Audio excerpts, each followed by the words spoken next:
আমি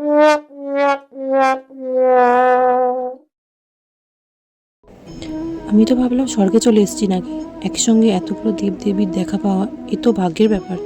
চলো সেদিনকার ঘটনা ডিটেলসে বলা যাক। এই যে কালী মন্দিরটা দেখছো, সবাই হয়তো চেনো বা যদি চেনো না তাদেরকে বলে রাখি, এটা উদয়নারায়ণপুর। উদয়নারায়ণপুর যে বড় বড় মন্দির আছে তার পাশেই এই কালী মন্দিরটা।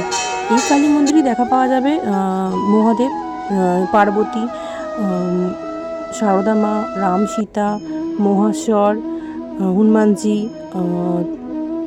তারা মা, ননী, দুর্গা ঠাকুর, সরস্বতী ঠাকুর, সব ঠাকুরেরই এখানে তুমি দেখা পেয়ে যাবে এক ঝটকায়। এই মন্দিরটা সত্যি খুবই সুন্দর। এখানে এসে মনটা সত্যিই ভালো হয়ে যাবে। এই যে এখানে ছোট্ট ননী বসে আছে আমাদের, এদিকে মা দুর্গার মূর্তি আছে, এখানে তারা মা। এখানে পুজো করেন একজন মহিলা ব্রাহ্মণ। আমি ফার্স্ট টাইম মহিলা ব্রাহ্মণ যিনি বসে আছেন উনি পুজো করেছে যে ফার্স্ট টাইম এখানে আমি দেখলাম পুজো করতে। সত্যি মন্দিরটা খুব ভালো। যাওয়ার সময় একটু লাইট ছবি ভিডিও তুলে নিলাম।